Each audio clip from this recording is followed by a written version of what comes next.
Moi, c'est de point de vue de l'expérience, c'était une zone qu'on n'avait pas trop étudiée pendant notre formation à l'école. Et puis, il y a une demande quand même assez récurrente et il y a peu de kinés qui sont formés.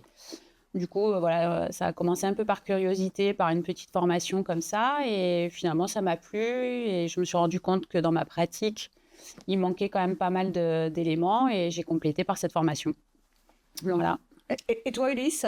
Et moi, c'était un souhait déjà pendant les études de kiné. Je savais déjà que la première spécialisation allait être dans l'oro-maxillofacial. Et après 3 ans d'exercice, eh ben, je me lance pour évoluer. Super. Et alors, tu as l'impression que cette formation a répondu à tes attentes et que tu te sens maintenant aujourd'hui à même de prendre en charge des patients en maxillo? Clairement. Et il y a beaucoup de Oui. remises en question par rapport à des choses qu'on a déjà vues avant, qu'on ne savait pas traiter, qu'on ne savait pas observer, et qui maintenant sont plus claires. Ok. Et toi? Ouais, pareil aussi, ça m'a quand même bien éclairci, ça m'a apporté ce que je recherchais aussi dans le complément de ma pratique et ouais, il va falloir s'y mettre tranquille, mais ça donne envie d'y aller quand même assez rapidement aussi pour pas perdre toutes les notions et puis prendre un peu d'expérience quoi et de la confiance.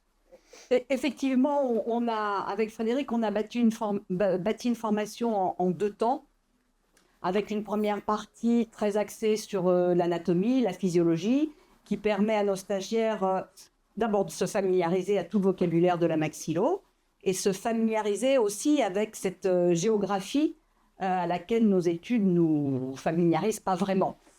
Et puis dans un deuxième temps, il y a peut-être une approche un petit peu plus pratique, axée sur le quotidien des kinés maxillo en libéral. Même si la partie pratique commence dès le premier stage, hein, avec tout ce qui est thérapie manuelle et palpation.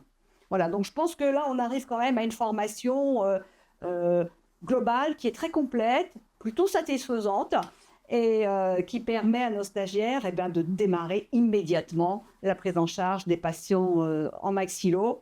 Et il y a vraiment, vraiment de la demande.